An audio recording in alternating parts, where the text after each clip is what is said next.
Bottom of the third here at Jimmy John's Field. It's a 3-0 Hoppers lead as we go to the conclusion of the third inning. It'll be Bryn Martinez, Kyle Banicki, and Dallas Oliver. Should any of them reach, Carter Grote would follow. Tanner Keast heads back to work, and the first pitch swinging, a high fly ball toward right field. It's going to go well foul, but I'll tell you what, Bryn Martinez turned that one around real quick. Kind of a mirror image of what we saw Cody Rudisilli doing his first at-bat, where he hit one over that Chevrolet Pavilion down the left field line. Kind of the exact same thing right there from Martinez. Tanner Keast has looked really good so far. 2 innings, 1 hit. Can't find the strike zone there. It's 1-1. But I think the best thing that we've seen out of Tanner Keast today, the command on his fastball and his curveball effectiveness have both been terrific, and those have led to 2 terrific scoreless innings for Keast. Here's the 1-1. Just misses the strike zone, and it's 2-1. Yeah. Martinez in August. Didn't mean to cut you off there, Rich. 6 for 20.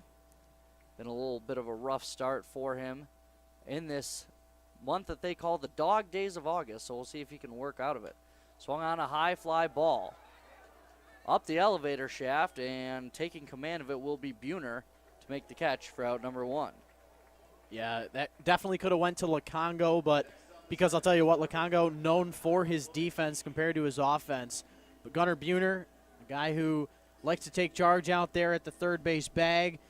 Him, Kevin Watley, and Tommy Lukongo, guys who really have always been, charge takers at their respective colleges, and here at the USPBL, Buhner the one to take charge there and record out number 1 here in this home half of the third. Kyle Bonicki will step up to the plate here, playing in just his 3rd USPBL game. Keast winds, delivers a curveball that curved a little too much and goes all the way to the backstop, 1-0.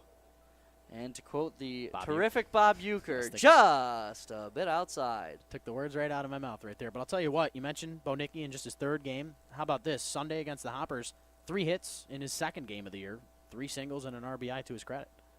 Here's the 1-0 from Keast. Fastball in there for a strike, 95 on the gun. Boy, you talk about the difference going from that real slow looping curveball to a heater that's coming right towards your belt. That'll shake up a hitter real quick. But Nicky digs back in. Here's the 1-1. Swung on a high fly ball toward right field, down the line, gone to the point of no return. Kyle Bonicki with his first USPBL home run, and just like that, the lead is cut into thirds. It's a 3-1 ball game. Hoppers still lead.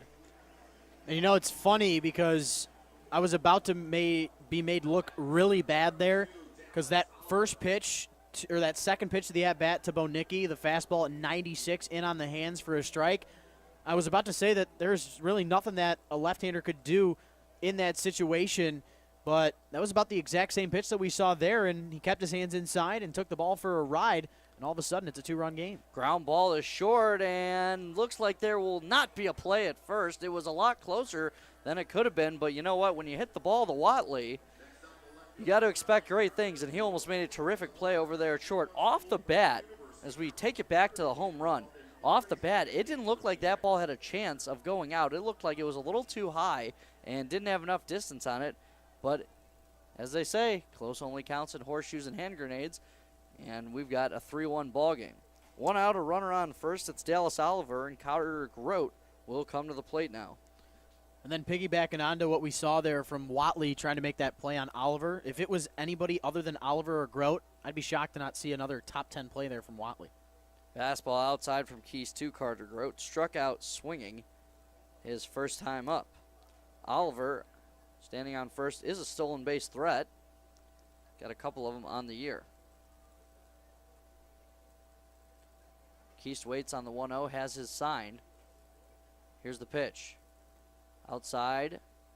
Looked like it was going to be a throw down to first by Lukongo. Lukongo keeping a close watch on Oliver. He doesn't want to let him get too fancy over there and get a run in the scoring position. And I'll tell you what, Leo, we saw just a couple of days ago that man, Tommy Lukongo, with runners on first and second, actually, he backpicked Brandon Raw last night, and it was a thing of beauty. It ended an inning, ended a threat, and that's exactly what Lukongo can do for this team. The 2-0 is popped in the air. Look at this. Keast coming off the mound to try and make the play. That's a dangerous play. Davis will eventually take charge, and the first baseman will make the catch for out number 2.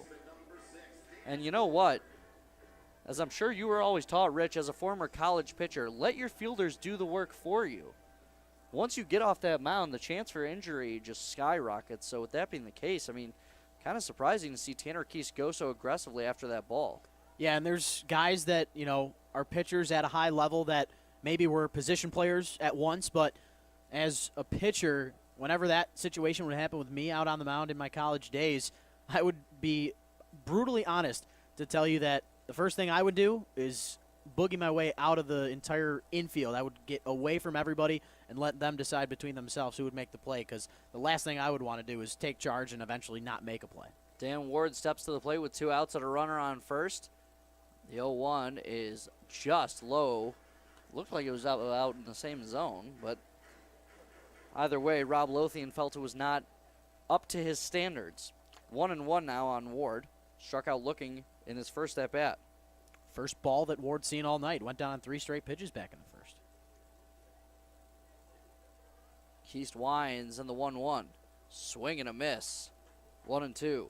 And Ward was looking for something there, and I don't think he found it because he was looking for home run number 9. And that's part of the reason why Tanner Keast got the opportunity to play in the Minnesota Twins organization. When you can mix in the mid-90s fastball with an 80-mile-an-hour slider like that, possibilities and the ceilings are limitless.